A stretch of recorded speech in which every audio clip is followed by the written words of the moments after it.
परम पावन श्री वृंदावन धाम की भूमि पर परम पूज्य सदगुरुदेव भगवान द्वाराचार्य जगत गुरु निम्बारकाचार्य श्री मुकुंद देवाचार्य पीठाधीश्वर श्री राधेश्याम शरण देवाचार्य जी महाराज के मार्गदर्शन में विश्व प्रसिद्ध भगवान श्री कृष्ण की नगरी श्री धाम वृंदावन परिक्रमा मार्ग मिथिला कुंज आश्रम में निरंतर 24 घंटे अखंड श्री युगल नाम महामंत्र संकीर्तन 30 वर्षों से चल रहा है और अखंड अहर्निश 24 घंटे सदा श्री धाम वृंदावन में मिथिला कुंज में चलता रहेगा।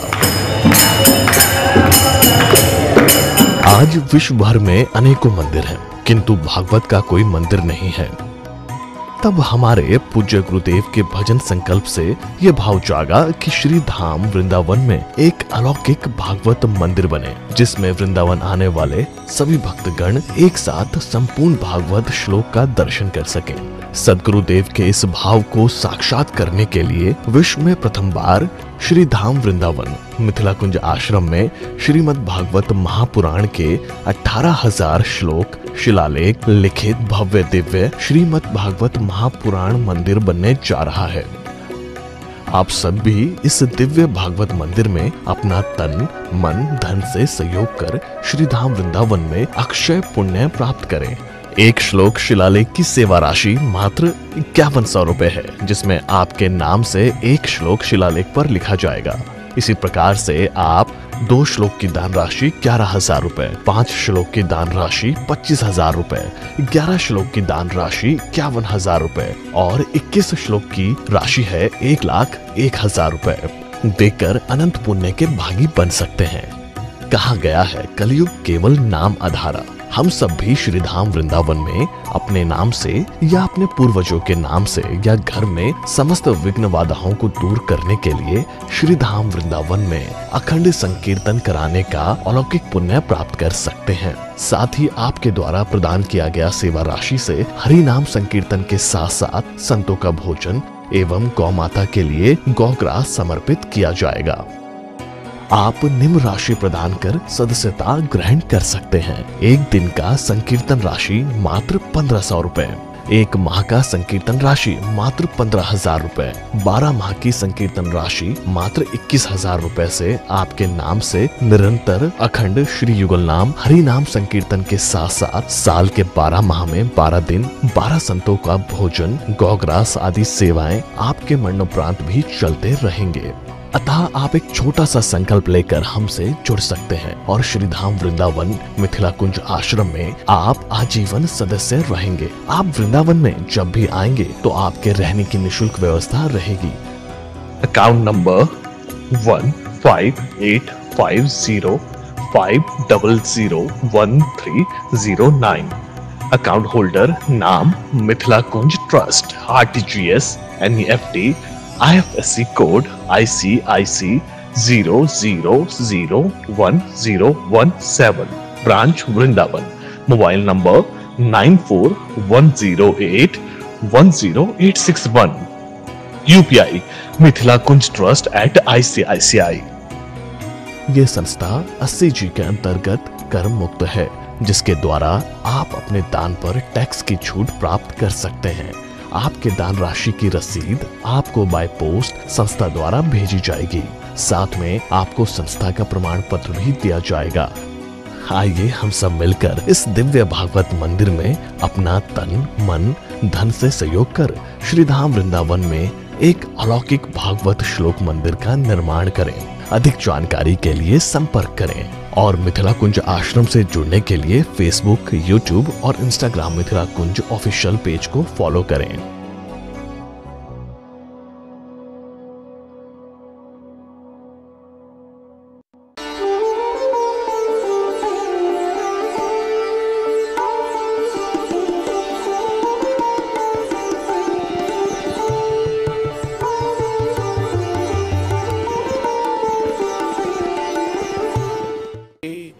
श्री वृंदावन बिहारी लाल की जय।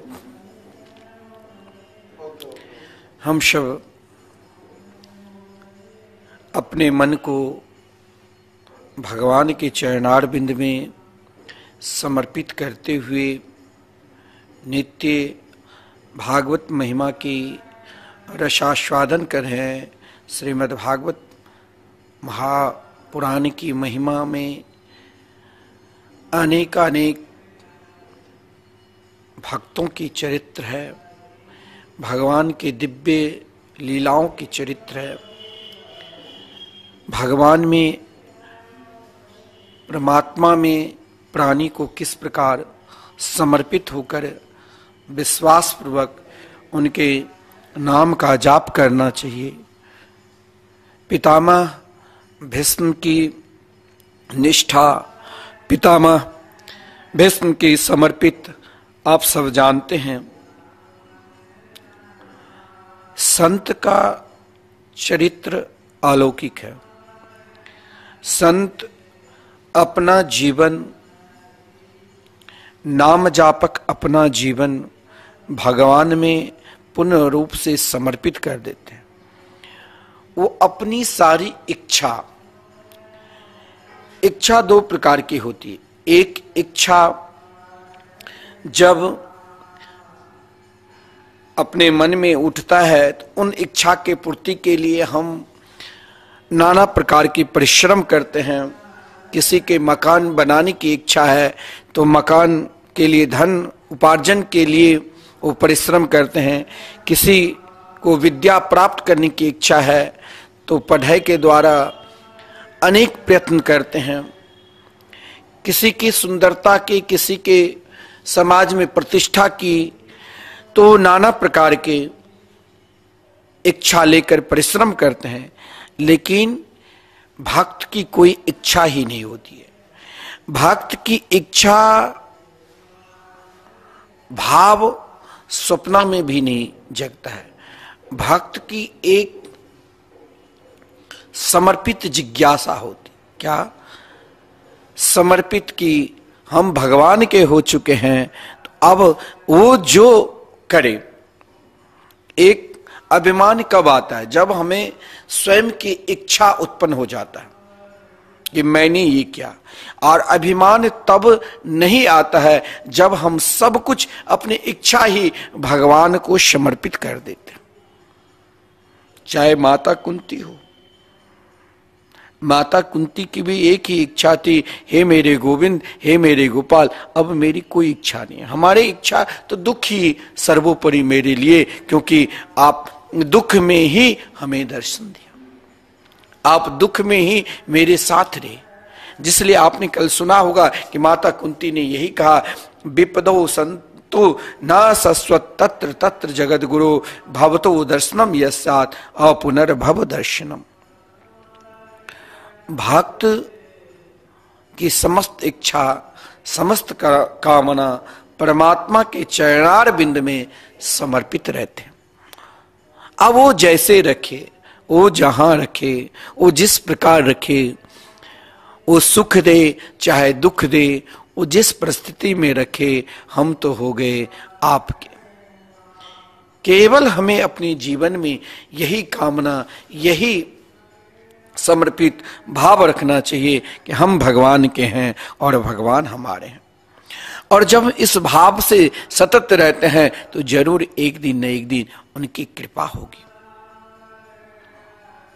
क्या भीष्म पितामह स्वयं चलकर जा सकते थे भगवान के निकट? नहीं।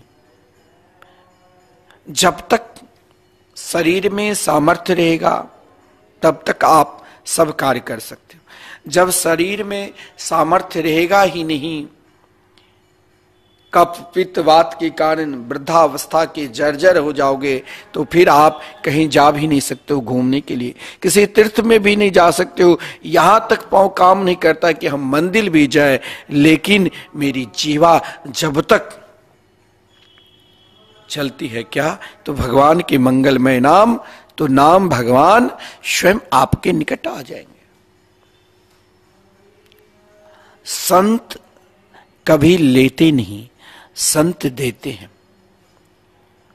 भीष्म पितामह अंतिम समय में पांडवों को दिया।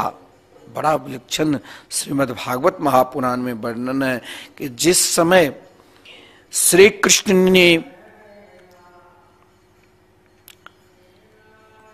धर्मराज युधिष्ठिर को, जब धर्मराज युधिष्ठिर खिन्न हो चुके थे, उदास हो चुके थे कि मेरे कारण ही महाभारत का युद्ध हुआ, जिसमें हमारे सब रिश्तेदार, भाई, कुटुंब, मित्र सब के सब चले गए, लाखों स्त्रियां विधवा हो गई, अब मैं राजा बनकर क्या करूं। भगवान ने सोचा कि बहुत समझाया भी, फिर भी सोचा कि कभी कभी क्या होता है, मंदिर जाने पर भी हमें भगवान के भजन करने में मन नहीं लगता है। बार बार हम मंदिर जाते हैं, श्री बांके बिहारी जी के दर्शन करते हैं, श्री ठाकुर श्री राधा मोहन बिहारी के दर्शन करते हैं, फिर भी भजन करने में उत्साह नहीं जगता है, कीर्तन करने में उत्साह नहीं जगता है। 2-4 दिन कीर्तन कर लिया, भजन गा लिया और नाम जाप कर लिया, फिर उत्साह नहीं जगता है। उत्साह यदि सदा रहे, अपने जीवन में उत्सव यदि सदा रखना है, निरंतर रखना है, तो हमें भगवान नाम की सहारा लेना पड़ेगा। और भगवान नाम की सहारा तभी पूर्ण रूप से होगा जब कोई नाम जापक संत की कृपा होगी। बिना संत की कृपा से आप चाहोगे कि हम स्वयं उन स्तर तक पहुंच जाए, ये नितांत असंभव है।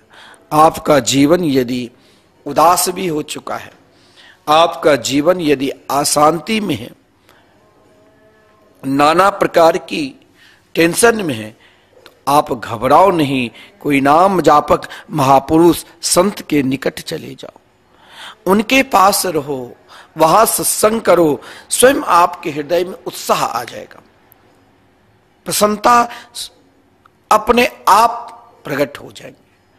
धर्मराज युधिष्ठिर उदास थे, खिन्न अवस्था थे। भगवान ने सोचा, देखिए स्वयं भगवान उपदेश दिए। श्री कृष्ण ने, महापुरुष लोग कहा करते हैं, जो उपदेश अर्जुन को दिए वही धर्मराज युधिष्ठिर को भी। लेकिन धर्मराज युधिष्ठिर को उन उपदेश में भी अभी भी स्वयं उदास पड़ा हुआ था। स्वयं भगवान नहीं, कहावत में कहते हैं, अरे भगवान भी आ जाए तो ये सुधरने वाले नहीं है, भगवान भी इनको समझा दे तो ये समझने वाले नहीं है। लेकिन जो कार्य भगवान नहीं कर पाते हैं, वही कार्य एक नाम जापक, जो निरंतर उनके नाम जाप करते हैं, जो निरंतर अपने आप को भगवान में समर्पित कर देते हैं, ऐसे संत महापुरुष के निकट जाने से समस्त जीवन के व्यथा दूर हो सकता है। भगवान श्री कृष्ण ने पांडवों को अपने साथ में लिया, और भी बहुत ऋषि मुनि कहां पहुंचे, तो कुरुक्षेत्र, जहां केवल लाशों के ही ढेर था, और जहां लाश 2-4 दिन रख दो तो उसमें दुर्गंध आ जाती है, और महाभारत के युद्ध में ना जाने कितने मरे होंगे। और उन लाशों के ढेर में पितामह भीष्म, जो नहीं उठ सकते थे, नहीं करवट ले सकते हैं, बाण की सज्जा पर पड़े हुए हैं, फिर भी उन अवस्था में भगवान के नाम को एक पल भी, एक क्षण के लिए भी पितामह भीष्म ने सोचा, यदि उनके नाम एक पल भी, एक क्षण भी दूर हो जाए तो फिर हमारा जीना ही व्यर्थ है। जियो तो पितामह भीष्म के। उस समय घबराओ नहीं। देखिए पितामह भीष्म, पितामह घबराया ये नहीं थे, बाण के सज्जा पर पड़े हुए तो भी कहा, कन्हैया आपने कृपा की, जो अब हम चैन से भजन करेंगे। अब फिर किसी बात की चिंता, जब अब शांति से बैठकर हम भजन कर रहे हैं। बाण की सज्जा, और उन बाण की सज्जा पर एक एक अंग में बाण लगे हुए थे, फिर भी वो दुख याद नहीं आया। भक्त को दुख नहीं याद करते, जो भगवान के हो जाते हैं वो दुख याद ही नहीं करते। माता कुंती ने कभी अपनी दुख को याद किया? अगर दुख को याद करते तो भगवान से क्यों कहते कि हमें दुख चाहिए? विपदा संतु न सस्वत तत्र तत्र जगत गुरु, हमें दुख दो, हमें दुख दो। क्योंकि दुख में भगवान मिले। संत सुख और दुख दोनों से उठे रहते। संत सुख अगर मिला तो भी वो भगवान को समर्पित कर देते हैं, दुख भी मिला तो भी समर्पित कर देते हैं, और दोनों में मुस्कुराहट होता है। देखिए, इन दोनों में मुस्कुराहट हर हमेशा नहीं आता है।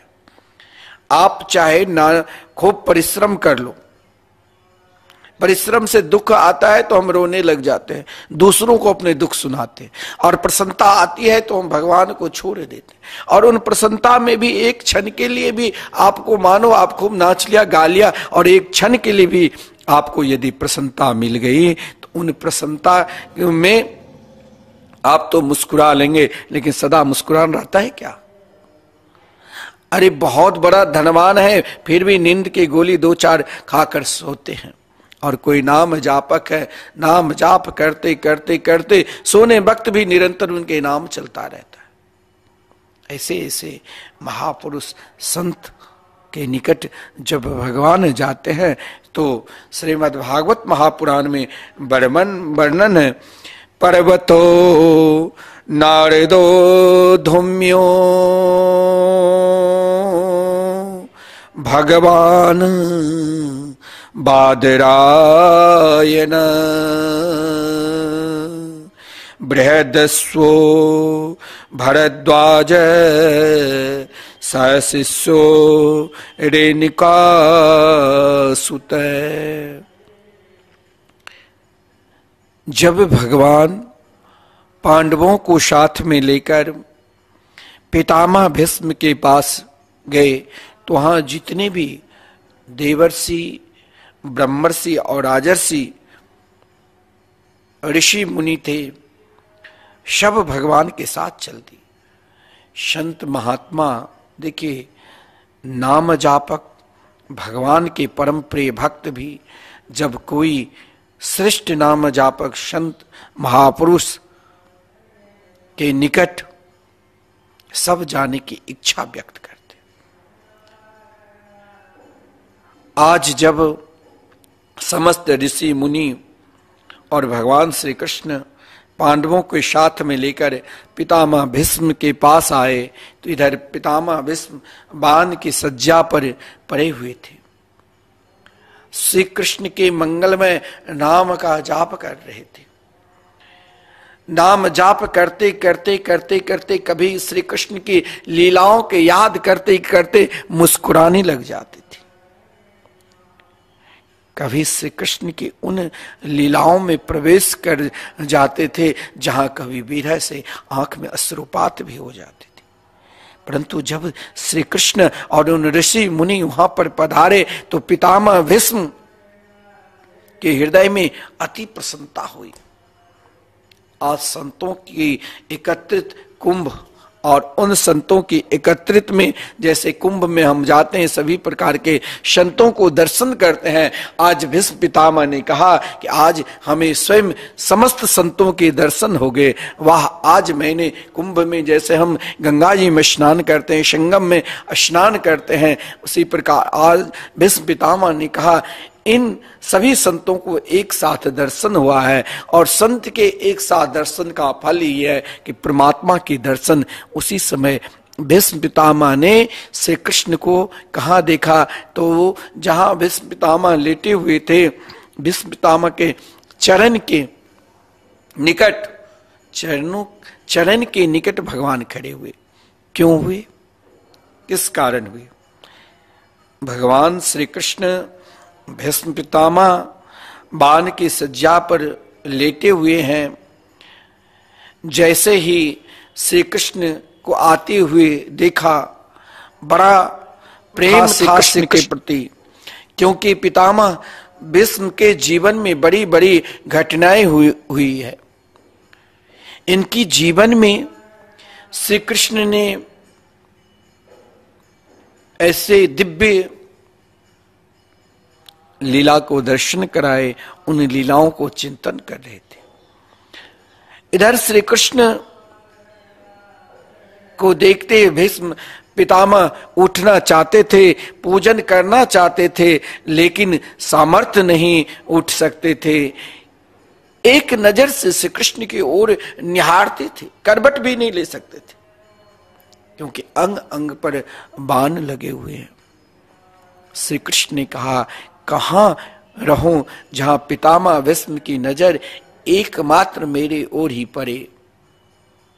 तो चरण के समीप भगवान खड़े हो गए, और ज्यों ही भगवान चरणार बिंद के निकट खड़े हुए, देखिए भगवान भी नाम जापक महापुरुष, नाम जापक संत के चरणार बिंद को, जिस ब्रज रज को, वृंदावन को, रज को हम अपने मस्तक पर लगाते हैं। क्यों कि जा रज को सुर नर मुनि तर से, सो रज शीस नवायो, भाग बरो वृंदावन पायो।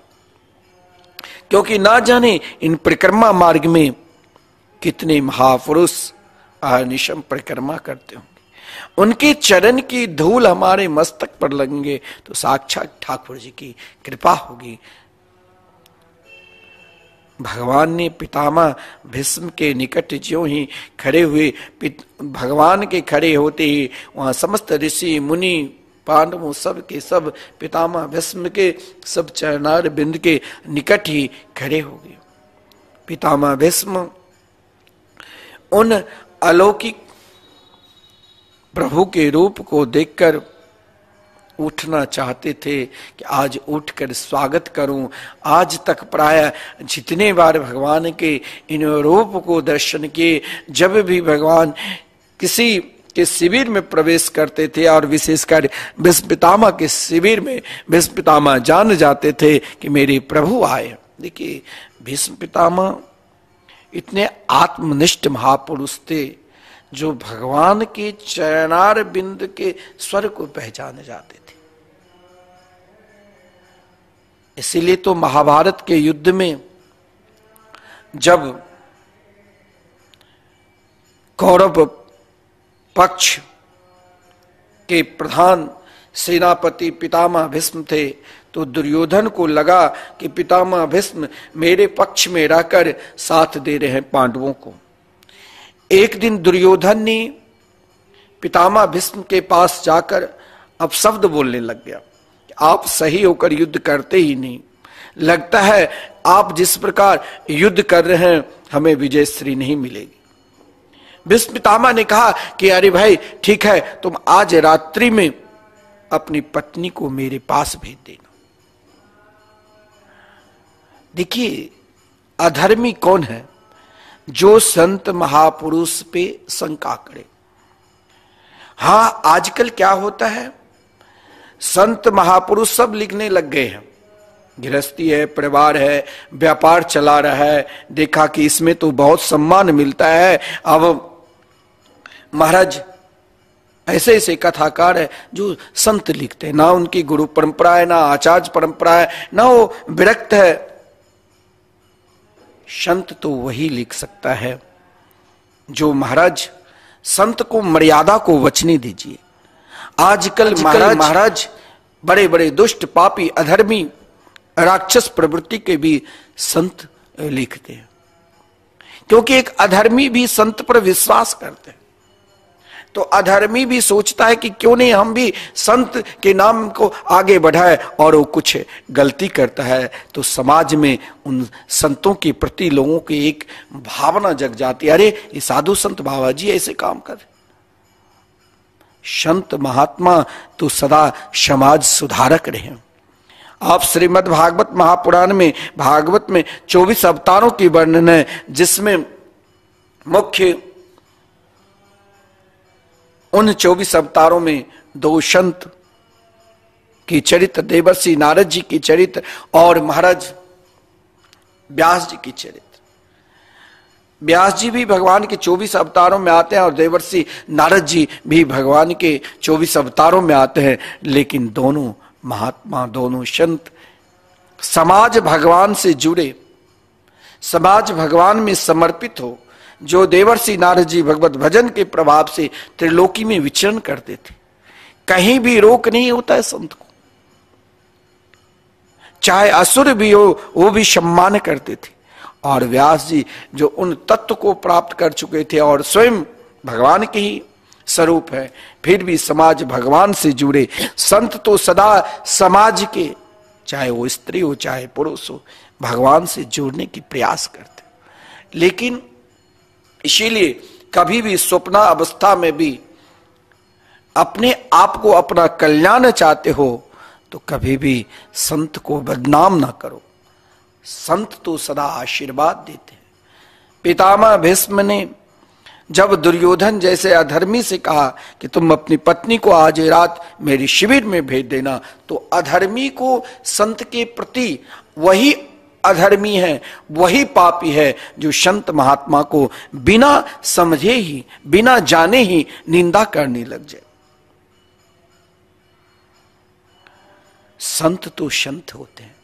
संत ने अपना सब कुछ छोड़कर अपने आप को, अपना शरीर भी भगवान को समर्पित कर देते। उनके अधिकार अपने शरीर पर भी नहीं है। पितामह भीष्म ने जब दुर्योधन से कहा तो दुर्योधन अधर्मी था। अधर्मी ही संत महात्मा पर शंका करते हैं, संत महात्मा की निंदा करते हैं। जब कहा रात्रि में मैं भजन करने बैठूं तो अपनी पत्नी भानुमति को मेरे निकट भेज देना, मैं उसे आशीर्वाद दूंगा। परंतु दुर्योधन अधर्मी होता है सक्की। अधर्मी बात बात में शंका करेंगे। अधर्मी को आप 2 मिनट में शंका पैदा कर सकते हो, यही अधर्म का लक्षण है। श्री कृष्ण ने दुर्योधन को कहा, अरे तुम रात्रि के समय वो भी पितामह भीष्म के शिविर में अपनी पत्नी को भेजना चाहते हो। अधर्मी था, उसके हृदय में शंका उत्पन्न हो गई। लेकिन भगवान श्री कृष्ण ने परम साध्वी परम भक्ता द्रौपदी से कहा, बहुत सुंदर समय है, चलो आज पितामह भीष्म से आशीर्वाद ले ले। द्रौपदी ने कोई शंका नहीं की, भगवान के साथ चल दिए। रात्रि के 12 बजे की समय पितामह भीष्म, क्योंकि साधु संत महात्मा दिन में तो भजन करते ही रहते हैं, रात्रि में शांति पूर्वक अपना भजन करते हैं। दिन में अनेक कार्य भी रहता है। जब संसार में आया तो कार्य तो रहेगा ही, उन्हीं कार्य में भी भगवान को समर्पित करते हुए रात्रि में चैन से बैठकर भगवत भजन करते हैं। और नाम जापक संत तो अहर्निशम 24 घंटे भगवान के भजन में लगे रहते हैं। भीष्म पितामह रात्रि में, दिन में युद्ध चलता था, रात्रि में चैन से भजन करते थे। लेकिन भीष्म पितामह जानते थे कि द्रौपदी की चरण की नुपुर की आवाज और पादुका की आवाज, और भगवान जब चलते थे उनकी पादुका की आवाज भगवान जान जाते थे। पितामह भीष्म जानते थे। इसीलिए श्री कृष्ण ने द्रौपदी की पादुका को अपनी वस्त्र में लिपेटकर संभाल कर रखा कि नंगे पांव जाओ। और जब पितामह भीष्म के निकट द्रौपदी गई तो द्रौपदी चरणों में प्रणाम किया तो भीष्म पितामह ने 5 बार आशीर्वाद दिया, सुभागवती भव। संत कभी किसी के अनिष्ट नहीं चाहते। संत हर पल हर क्षण आशीर्वाद ही देते हैं, वो भी कल्याण के लिए कि आपका कल्याण। द्रौपदी ने कहा, मैं दुर्योधन की पत्नी नहीं, मैं पांडवों की पत्नी का पुत्री है, तो मुझे पहले ही मालूम था। जो सत्संगी है वही संत पे विश्वास करते हैं, जो मेरे गोविंद में समर्पित है उन्हीं को तो संत पर विश्वास है। तुमने तो अपने जीवन को ही सत्संग में लगा दिए हो पुत्री, और तुमको कहीं शंका है ही नहीं। मैंने तुम्हें आशीर्वाद दिया और फल मिलेगा। परंतु ये आशीर्वाद का फल तब ही मिलता है जब हम भगवान के निकट रहते हैं, जब हमारे हृदय में श्री कृष्ण नाम संकीर्तन सदा निरंतर चलते रहते हैं। भीष्म पितामह ने कहा, बताओ पुत्री कन्हैया कहाँ छुपे हैं। द्रौपदी ने इशारा की तो देखा प्रभु के उन काली कमली को ओढ़े हुए द्रौपदी की जो पादुका, चरण पादुका थी, उसे छुपा कर रखे थे। भीष्म पितामह साष्टांग प्रणाम के मुस्कुराने लगे कि प्रभु आप बहुत बड़े दयालु है, कृपालु है। आज तो हम आपके नाम जाप कर रहे हैं, अंतिम समय में श्वास में नाम निकले कि ना निकले, तब आप जरूर मेरे ऊपर कृपा करना। भगवान ने कहा, जो मेरे परम प्रिय भक्त मेरे नाम पर विश्वास करते हैं, यदि किसी कारण बसात उनका शरीर काम नहीं करता है, तो मैं उनके निकट आकर उनके नाम को मैं रफ्तार में चलाता हूं। सब बीमारी से शरीर ग्रस्त हो जाएंगे, लेकिन आप अगर भगवान नाम के प्रति विश्वास है, नाम संकीर्तन के प्रति विश्वास है, तो आपके साथ निरंतर भगवान रहेंगे। कभी भी वो आपसे अलग होंगे ही नहीं। क्योंकि देखिए, आप कुछ करो चाहे ना करो,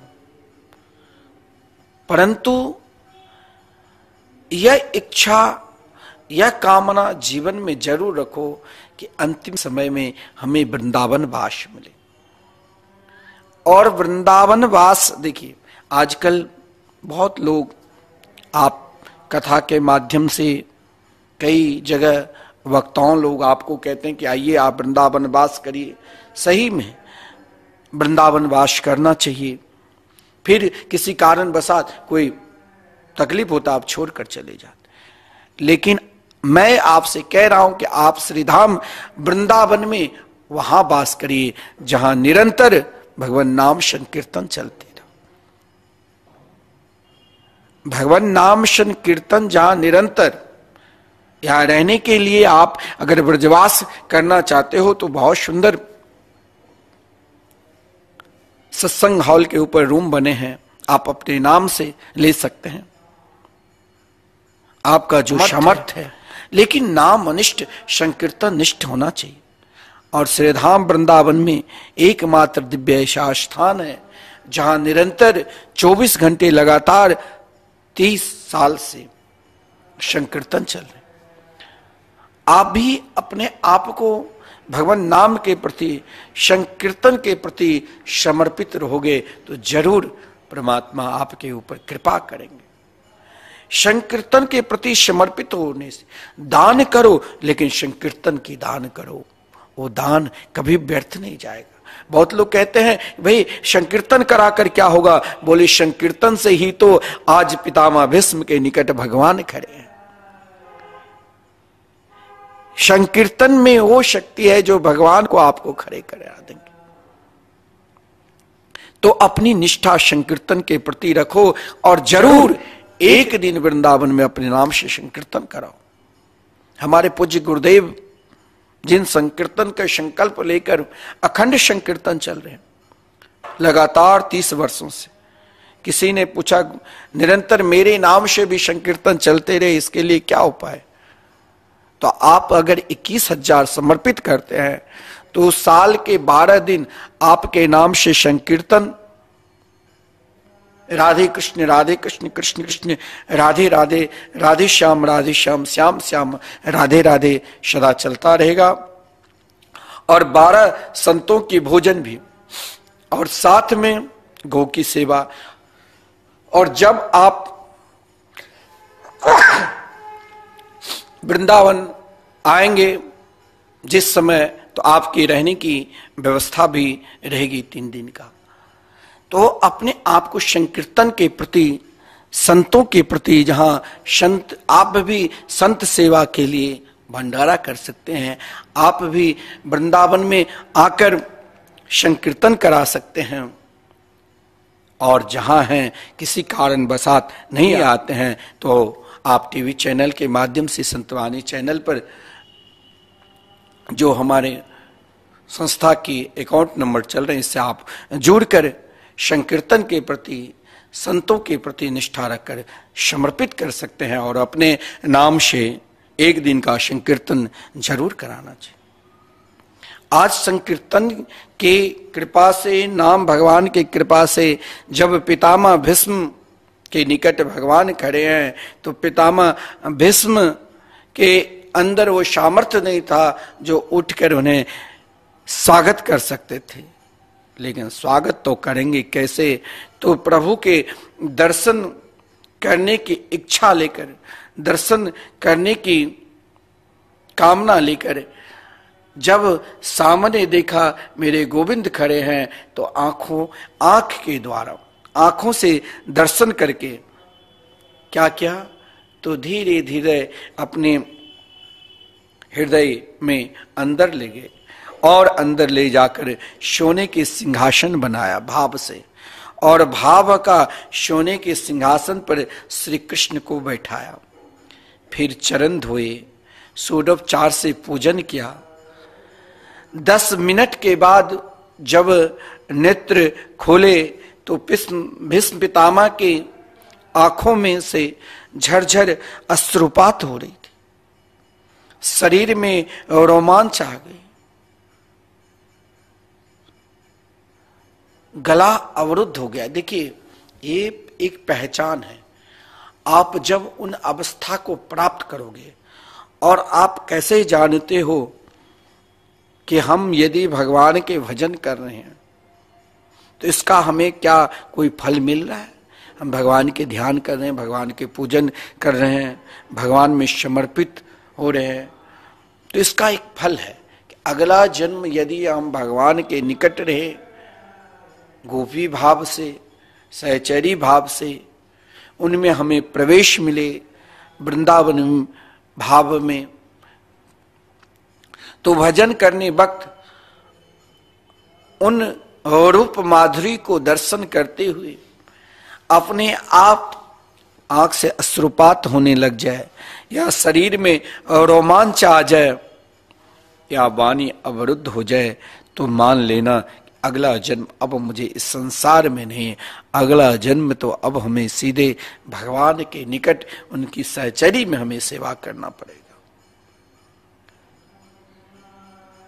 क्योंकि भगवान ने पितामह भीष्म से कहा था कि इन पांडवों को भी संत सदा देते हैं, संत कभी लेते नहीं, ये ध्यान देना। लेता तो भिखारी, संत देते हैं, संत कभी लेते नहीं। भीष्म पितामह ने अंतिम समय में भी दिया, लिया नहीं। किससे? तो पांडवों को। और पांडवों से यही कहा, अरे पांडव के पुत्रों, अब तो मेरे जीवन के अंतिम उपदेश सुन लेना। निकट कन्हैया खड़े हैं, निकट श्याम सुंदर खड़े हैं, और पांडवों से कहते हैं, अरे पांडवों के पुत्र, अब मेरे जीवन के अंतिम तुम उपदेश सुन लो। तुमने जिसे अपना आज तक सखा माना है, जिसको तुमने अपना सारथी मान रखा है, वो बहुत लीलाधारी है। यही लीलाधारी परमात्मा है, क्योंकि भगवान ने इशारा में कहा कि हे पितामह भीष्म, जरा इन पांडवों को भी आप सुंदर उपदेश करो। और पितामह भीष्म ने पांडवों से कहा कि यही साक्षात परमात्मा है, कभी भूल भी मत करना। ये बहुत बड़े दयालु है, बहुत बड़े कृपालु है। मैंने उत्तरायण की प्रतीक्षा कर रही थी, जैसे 2 पक्ष आते हैं, उत्तरायण दक्षिणायन, 6-6 महीने के लिए। तो मैंने उत्तरायण की प्रतीक्षा नहीं, मैंने तो श्री कृष्ण की प्रतीक्षा की, जिसने उत्तरा के गर्भ में जाकर उत्तरा के बालक को रक्षा की। वो जरूर हमें दर्शन देंगे। मैंने श्री कृष्ण की प्रतीक्षा की, तो मेरे शरीर छोड़ने से पहले ही श्री कृष्ण ने आकर मुझे दर्शन दिया।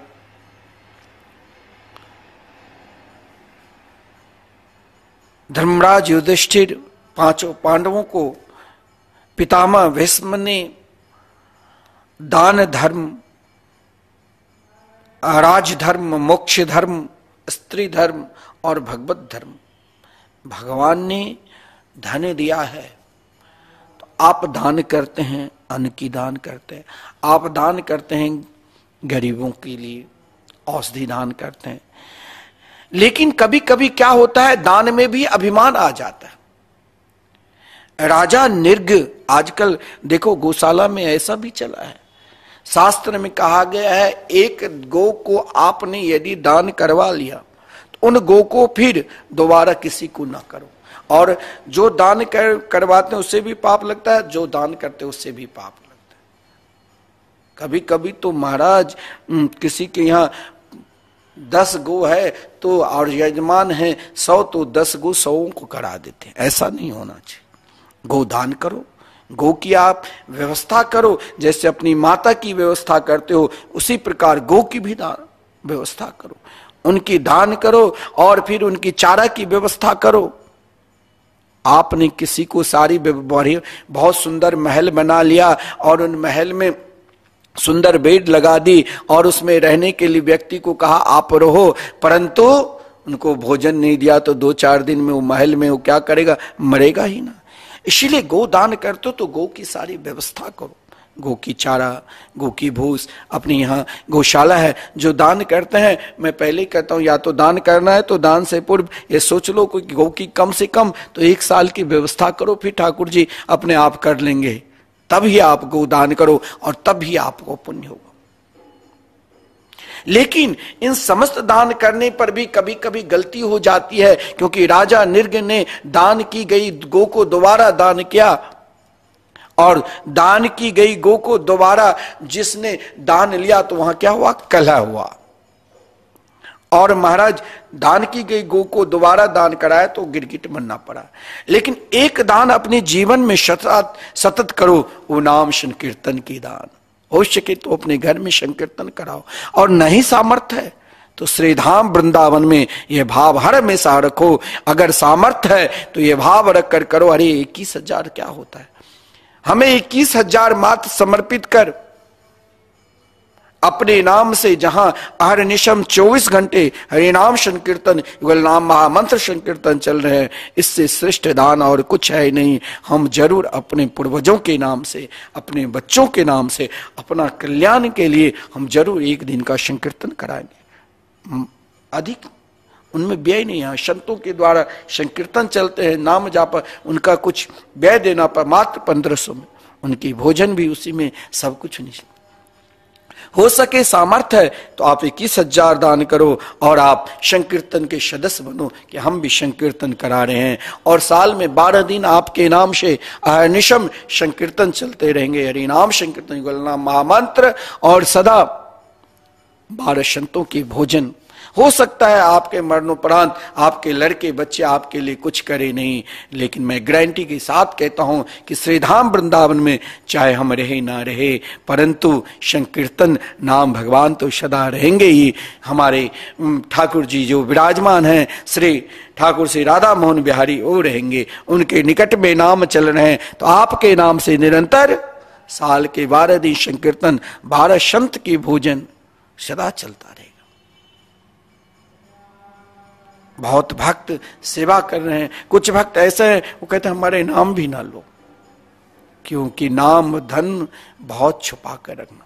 इसीलिए जिसे आप छुपा कर रखते हो, जैसे आप नाम जाप करते हो, कोई धीरे धीरे करते हो, कोई सुने ना सुने, जप्पा जाप करते रहते हो, ये नाम धन है। इस नाम धन को अधिक से अधिक दान करो। यही कहा दान धर्मान। हर दान में कहीं ना कहीं अभिमान आ जाता है, लेकिन भगवान नाम की स्वयं जाप करो, संकीर्तन करो और नाम धन को दान करो। महाप्रभु ने जन जन में, घर घर में, जड़ में, चेतन में, हर जगह नाम दान किया। प्रहलाद जी ने अपने पिता हिरण्यकश्यप को ही नहीं, समस्त असुर बालकों को भी ये दिखा दिया कि संसार में सर्वश्रेष्ठ हरिनाम संकीर्तन युगल नाम महामंत्र नाम धन है। इस नाम धन को हमें दान करना चाहिए।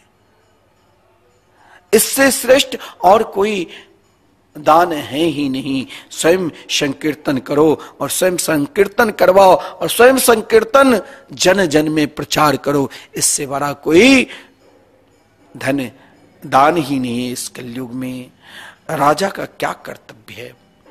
आज परिवार क्यों बिखर रहा है?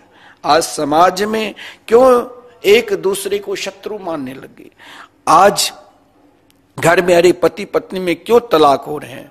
क्योंकि घर के प्रधान जो होता है वो यदि आपस में एकत्रित करके ना रखे तो घर बिखरने लग जाता है, वो परिवार बिखरने लग जाते हैं। इसलिए राजधर्म, राजा का क्या कर्तव्य है? राजा अगर सही है तो प्रजा स्वयं सही रहेगा। राजा यदि सत्कर्मी है तो प्रजा स्वयं सत्कर्मी रहेंगी। राजा यदि धर्म के अनुरागी है तो प्रजा स्वयं अपने आप को धर्मानुरागी हो जाते हैं। आज हमारे देश के प्रधानमंत्री मंदिर मंदिर में जाकर भगवान शंकर जी के अभिषेक करते हैं, हर मंदिर में जाते हैं, क्योंकि हम जिससे क्या हुआ कि लोगों के अंदर जिज्ञासा हुई कि देश के प्रधानमंत्री मंदिर में आते हैं, देश के राष्ट्रपति, तो हम भी मंदिर में क्यों ना जाए। और जिसको नहीं मालूम था वो भी अब जन जन में ऐसा जिज्ञासा होगी, जब हमारे राजा ही धर्म को मानते हैं तो हम क्यों नहीं धर्म के मानकर मंदिर में जाकर पूजा पाठ करेंगे, भगवान के दर्शन करेंगे, भगवान के अभिषेक करेंगे। जब राजा सत्कर्मी होगा तो प्रजा अपने आप सत्कर्मी हो जाता है। जब राजा अधर्मी होता है तो प्रजा स्वयं अधर्मी हो जाता है। महाराज ऐसा नहीं है कि सब धर्मात्मा में कोई अधर्मी नहीं है। ध्रुव जी के वंश परंपरा में राजा बेन का नाम सुनो होगा, जिसने महा अधर्मी था, जिसकी यही एक संकल्प पत्र था, ना इष्टव्यम ना दातव्यम ना होतव्यम द्विजा कुचित, मेरे राज्य में कोई किसी भी प्रकार के दान न करे, पूजा पाठ न करे, यज्ञ न करे, तो सब अधर्मी हो गए थे। फिर हर जहां अधर्म बढ़ेगा उन अधर्म को शांत करने के लिए कोई महापुरुष, कोई संत ही आएंगे। इसलिए राजधर्म, मोक्ष धर्म, स्त्री धर्म और भगवत धर्म आज विश्व में प्रथम बार श्री धाम वृंदावन में श्रीमद् भागवत महापुराण के दिव्य मंदिर बनने जा रहे हैं, जिन मंदिर में 18,000 श्लोक आप एक साथ दर्शन करेंगे। तो भगवत धर्म में हम भी अपने नाम से भगवान के लिए एक श्लोक जरूर श्री धाम वृंदावन में समर्पित करके रखेंगे, ताकि हर अंतिम समय भी श्वास में यह कभी जरूर उत्पन्न होगा कि हमने एक श्लोक को श्री धाम वृंदावन में अपने नाम से शिला लेख पर श्रीमद् भागवत महापुराण के मंदिर में विराजमान कर रखे। बस इसी से हमारा कल्याण होगा। पितामह भीष्म ने पांडवों को सुंदर उपदेश दिया और उन उपदेश के बाद पांडवों से कहा कि बस तुम मेरे प्रभु के ध्यान करते रहना, उनकी स्वयं वही परब्रह्म परमात्मा है। अंत में पितामह भीष्म ने भगवान के निकट पांडवों की ओर से अपना ध्यान हटाकर एकमात्र कन्हैया की ओर देखने लग गया और कन्हैया से यही कहा, सदेव देवो भगवान प्रतीक्षता कलेबरम याव दीदम हीनोम्यहम प्रसन्नहासा अरुणलोचनो लशन मुखाम्बुजो ध्यान पथश्चतुर्भुजो।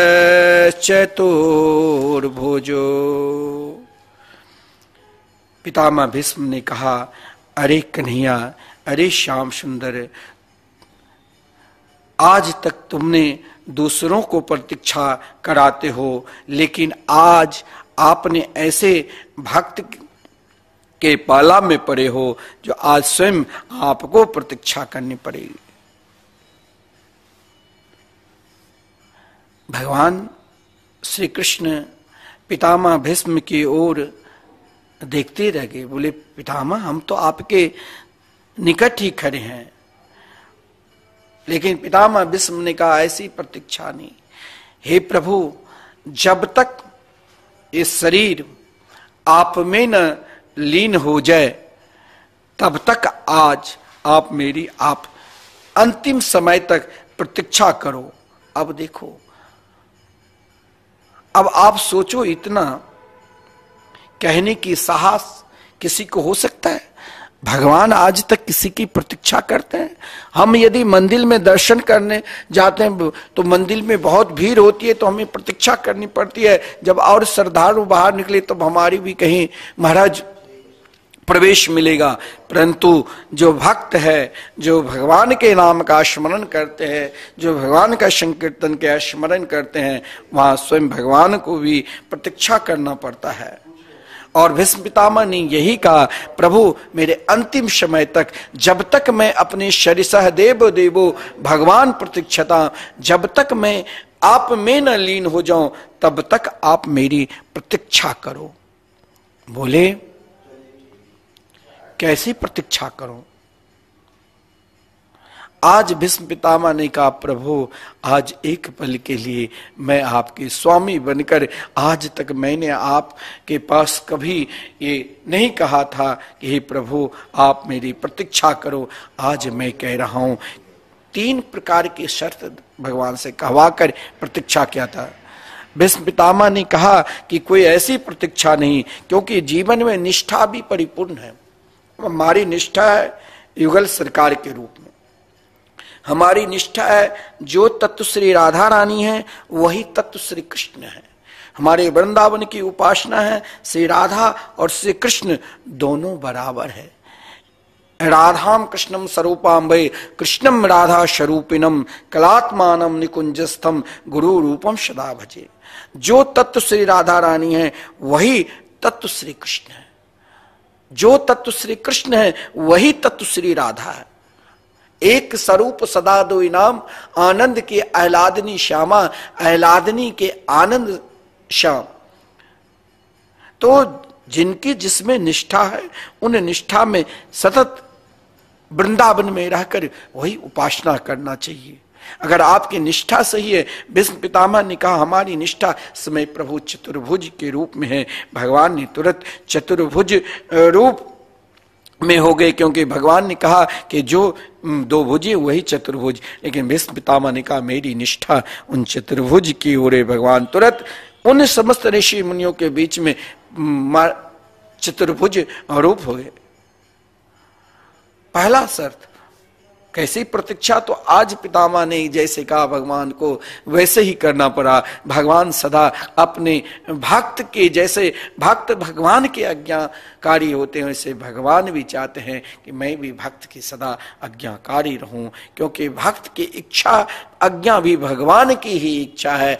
आज भीष्म पितामह ने दूसरी शर्त कहा कि प्रभु आप उसी प्रकार भीष्म पितामह के चरणार बिंद के निकट भगवान खड़े हुए थे। कहा प्रभु आप इसी प्रकार खड़े रहना, जब तक मैं आप में ना मिल जाऊं तब तक आप मेरे समीप ऐसे ही खड़ा रहना। महाराज भगवान के नेत्र में अश्रुपात हो गई। जो ही अश्रुपात हो गए, भीष्म पितामह के भाव देखो।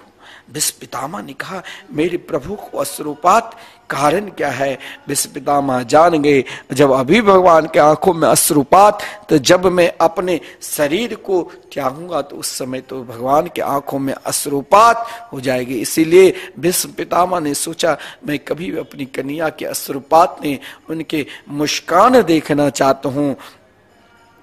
तो भीष्म पितामह ने भगवान से यही कहा, हे प्रभु मेरा तीसरा वचन यही है, मैं मांगता हूं कि जब मैं अपने शरीर को त्यागूं उस समय आपकी आंखों में अश्रुपात नहीं बल्कि आपके मुखार बिंद में मुस्कान होना चाहिए। इसलिए श्रीमद्भागवत महापुराण में आंसुओं का वर्णन नहीं है। संत महात्मा नाम जापक जब शरीर त्यागते हैं ना तो वहां संकीर्तन क्यों होता है? संकीर्तन उत्सव है। भगवान के नाम जाप में वो शक्ति है जो नाम जापक संत के निकट। देखिए अंतिम समय में हमें यही सोचना है कि हमें किसी संत के निकट ही मरना है, किसी नाम जापक के निकट ही मरना है, संकीर्तन चलते हुए मरना है। भक्त कुमुद जब भक्तमाल में वर्णन, जब अपने शरीर को त्यागा, उनके चिता को जलाया गया, वहां पर जितने भी भूत प्रेत थे सब जहां जहां धुआं पड़े सब मुक्त हो गए, भगवत धाम चले गए, उत्सव होने लग गया। और महाराज एक कोई भूत प्रेत कहीं चला गया था, सबका मुक्ति हो गई, वो रोने लग गया। तब तक तो हनुमान जी ने उनके शरीर के राख को गंगा जी में प्रभावित कर दिया था। तो एक संत को दया आ गई कि अब ये अकेला पड़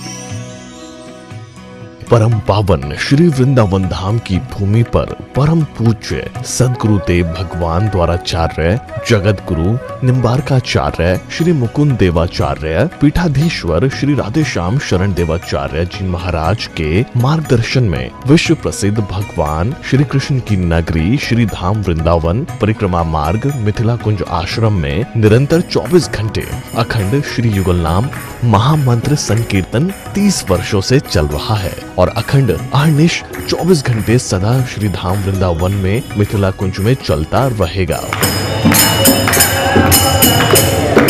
आज विश्व भर में अनेकों मंदिर हैं, किंतु भागवत का कोई मंदिर नहीं है। तब हमारे पूज्य गुरुदेव के भजन संकल्प से ये भाव जागा कि श्री धाम वृंदावन में एक अलौकिक भागवत मंदिर बने, जिसमें वृंदावन आने वाले सभी भक्तगण एक साथ संपूर्ण भागवत श्लोक का दर्शन कर सकें। सदगुरुदेव के इस भाव को साक्षात करने के लिए विश्व में प्रथम बार श्री धाम वृंदावन मिथिला कुंज आश्रम में श्रीमद् भागवत महापुराण के 18,000 श्लोक शिलालेख लिखित भव्य दिव्य श्रीमद् भागवत महापुराण मंदिर बनने जा रहा है। आप सब भी इस दिव्य भागवत मंदिर में अपना तन मन धन से सहयोग कर श्री धाम वृंदावन में अक्षय पुण्य प्राप्त करें। एक श्लोक शिलालेख की सेवा राशि मात्र 5100 रुपए है, जिसमें आपके नाम से एक श्लोक शिलालेख पर लिखा जाएगा। इसी प्रकार से आप 2 श्लोक की दान राशि 11,000 रुपए, 5 श्लोक की दान राशि 25,000 रुपए, 11 श्लोक की दान राशि 51,000 रुपए और 21 श्लोक की राशि है 1,01,000 रुपए देकर अनंत पुण्य के भागी बन सकते हैं। कहा गया है कलयुग केवल नाम आधारा। हम सब भी श्री धाम वृंदावन में अपने नाम से या अपने पूर्वजों के नाम से या घर में समस्त विघ्न बाधाओं को दूर करने के लिए श्री धाम वृंदावन में अखंड संकीर्तन कराने का अलौकिक पुण्य प्राप्त कर सकते हैं। साथ ही आपके द्वारा प्रदान किया गया सेवा राशि से हरि नाम संकीर्तन के साथ साथ संतों का भोजन एवं गौ माता के लिए गौग्रास समर्पित किया जाएगा। आप निम्न राशि प्रदान कर सदस्यता ग्रहण कर सकते हैं। एक दिन का संकीर्तन राशि मात्र 1500 रुपए, एक माह का संकीर्तन राशि मात्र 15,000 रुपए, 12 माह की संकीर्तन राशि मात्र 21,000 रुपए से आपके नाम से निरंतर अखंड श्री युगल नाम हरि नाम संकीर्तन के साथ साथ साल के 12 माह में 12 दिन 12 संतों का भोजन गौग्रास आदि सेवाएं आपके मरणोपरांत भी चलते रहेंगे। अतः आप एक छोटा सा संकल्प लेकर हमसे जुड़ सकते हैं और श्री धाम वृंदावन मिथिला कुंज आश्रम में आप आजीवन सदस्य रहेंगे। आप वृंदावन में जब भी आएंगे तो आपके रहने की निशुल्क व्यवस्था रहेगी। Account number 158505001309।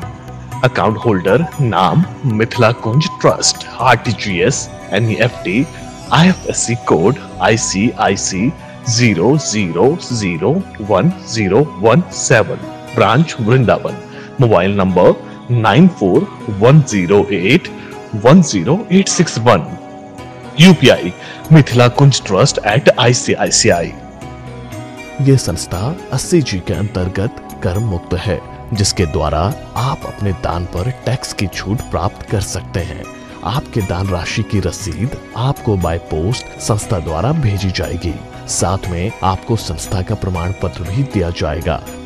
आइए हम सब मिलकर इस दिव्य भागवत मंदिर में अपना तन मन धन से सहयोग कर श्रीधाम वृंदावन में एक अलौकिक भागवत श्लोक मंदिर का निर्माण करें। अधिक जानकारी के लिए संपर्क करें और मिथिला कुंज आश्रम से जुड़ने के लिए फेसबुक, यूट्यूब और इंस्टाग्राम मिथिला कुंज ऑफिशियल पेज को फॉलो करें।